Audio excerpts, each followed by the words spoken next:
अगर आप भी जानना चाहते हैं कि ग्राम प्रधान के क्या क्या कार्य होते हैं और हमारे गांव का प्रधान इन सभी कार्यों को कर रहा है या नहीं, तो ये वीडियो आपके लिए ही है।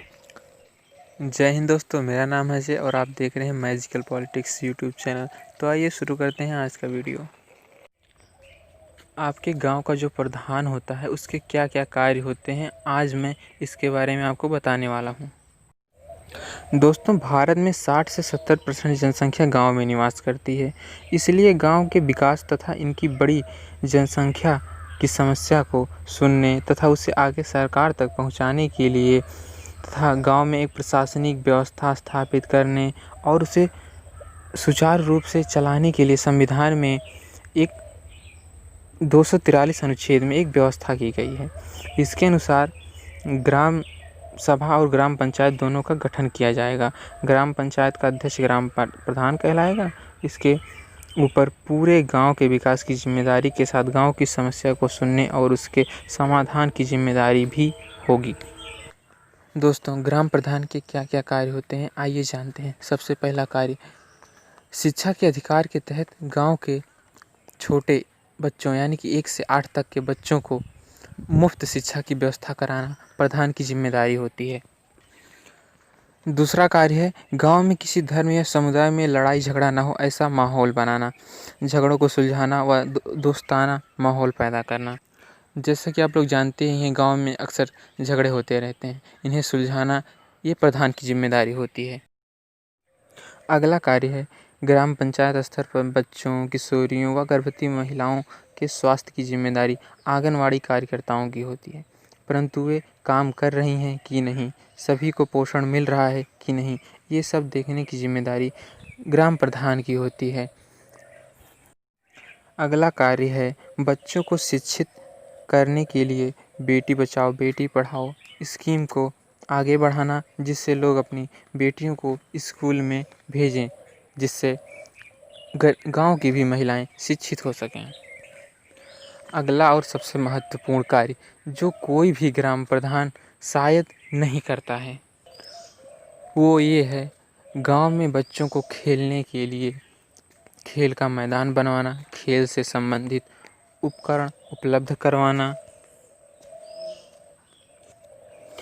विभिन्न प्रकार की प्रतियोगिता कराकर बच्चों में खेल और पढ़ाई की भावना को प्रोत्साहित करना, ये प्रधान का काम होता है। आप में से जिस किसी भी के गांव में यह व्यवस्था है, वो अपने गांव का नाम कमेंट बॉक्स में ज़रूर बताइएगा। तो आइए अब अगला कार्य जानते हैं। स्वच्छता अभियान को आगे बढ़ाना, गांव में सार्वजनिक शौचालय बनवाना व उनका रख रखाव करना। जिनके घर में शौचालय का निर्माण हो गया है, उन्हें शौचालय प्रयोग करने के लिए प्रेरित करना और लोगों को स्वच्छता अभियान का महत्व समझाना, ये ग्राम प्रधान का कार्य है। आपको एक सच्ची बात बताता हूँ कि अभी ना जाने कितने प्रधान ऐसे होंगे जिनके खुद के घर में भी शौचालय नहीं बना होगा। अगर बना होगा तो इस्तेमाल ही नहीं करते होंगे, क्योंकि अगर गड्ढा भर गया तो साफ़ करने के लिए पैसे लगेंगे। उससे अच्छा है कि खेत में ही चले जाएं। दोस्तों, अगला कार्य है अगर कोई किसान कृषि क्षेत्र में नया प्रयोग करता है तो उसे प्रोत्साहित करना होता है, जिससे दूसरे किसान भी उससे जानकारी ले सकें। अगर आपके गांव का भी प्रधान इन सभी कार्यों को नहीं करवा रहा है या फिर धोखाधड़ी से पैसे निकलवा कर खुद खा रहा है, तो हमारे साथ जुड़ जाइए, हमारे इस मिशन में हमारा सहयोग कीजिए, ताकि इन सभी की काली करतूतें हम सरकार तक पहुंचा सकें। क्योंकि एकता में बहुत बड़ी शक्ति होती है, इसलिए हम सभी को एक साथ होना होगा पहले। अगला कार्य है गांव में बच्चों को बेहतर शिक्षा देने के लिए समय समय पर जागरूकता रैली निकालना, घर घर लोगों को शिक्षा का महत्व समझाना, ताकि वे अपने बच्चों को विद्यालय भेज सकें। दुर्भाग्य ये है कि कई ऐसे ग्राम प्रधान हैं जो खुद ही पढ़े लिखे नहीं हैं, तो वे क्या बच्चों को पढ़ने के लिए प्रेरित करेंगे। दोस्तों, अगला कार्य है गांव में हर धर्म और समुदाय के लोग रहते हैं। उनमें अगर किसी भी धर्म या जाति के व्यक्ति की मृत्यु हो जाती है तो उसके दाह संस्कार का इंतजाम करना, कब्रिस्तान बनाना आदि कार्य ग्राम पंचायत की होती है।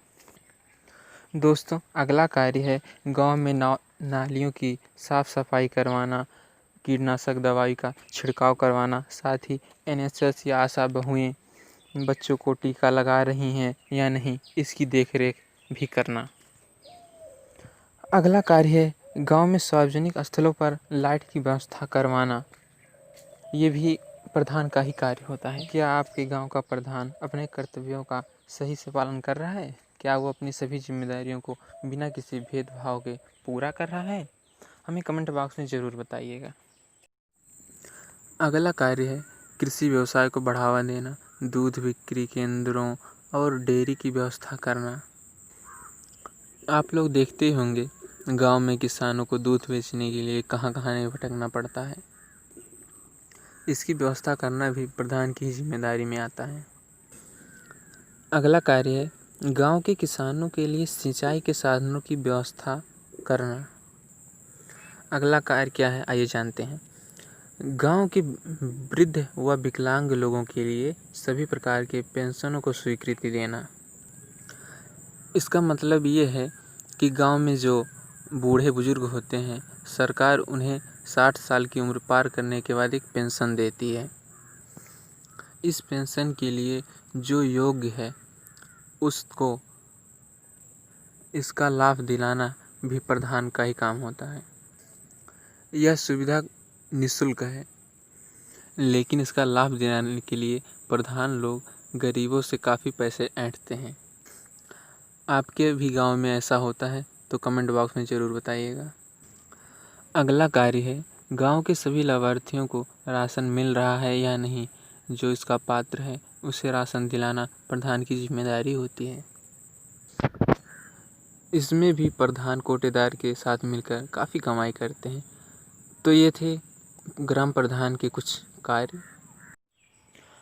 आगे आने वाली वीडियोज़ में हम ग्राम प्रधान, जिला पंचायत सदस्य या उससे जुड़े अन्य लोगों के क्या क्या कार्य हैं, वे अपने कार्य ठीक से कर रहे हैं या नहीं, इसके बारे में विस्तार से चर्चा करेंगे। दोस्तों, मान लीजिए कोई घर है जिसमें कई सारे सदस्य हैं, लगभग 10-15। उसमें एक परिवार का मुखिया भी होगा। मान लीजिए वो मुखिया लालची और स्वार्थी निकल जाता है, जो सिर्फ अपने बारे में ही सोचता है, बाकी परिवार के सदस्यों के बारे में नहीं सोचता, तो वो घर बहुत जल्द ही बर्बाद हो जाएगा। ठीक उसी प्रकार हमारा गांव भी होता है। गांव का मुखिया एक परिवार के मुखिया की तरह होता है। अगर वो ही लालची निकल जाए तो पूरा गांव बर्बाद ही हो जाएगा। इसलिए अगर चाहते हैं आप कि हमारे गांव का भी विकास हो, हमारे गांव में भी सारी व्यवस्थाएं हों, तो आने वाले इस चुनाव में आप भी सही ग्राम प्रधान का चयन कीजिए। आप सबसे यही अनुरोध है। दोस्तों, इस वीडियो को लाइक करें और अपने दोस्तों, गांव वालों सभी के साथ शेयर करें, ताकि उन्हें भी पता चले उनके गांव के प्रधान सही कर रहे हैं या फिर उन्हें धोखा दे रहे हैं। आने वाली वीडियोज़ में हम ग्राम प्रधान की सभी काली करतूतों से धीरे धीरे पर्दा हटाएंगे। तो आने वाली वीडियो को आप मिस ना कर सकें, इसलिए चैनल को सब्सक्राइब कर लीजिए और बगल में घंटी के आइकन को भी दबा दीजिए, ताकि आने वाली वीडियो की नोटिफिकेशन आपको सबसे पहले मिल सके। तो दोस्तों, आज के लिए बस इतना ही। मिलते हैं किसी और वीडियो में। जय हिंद।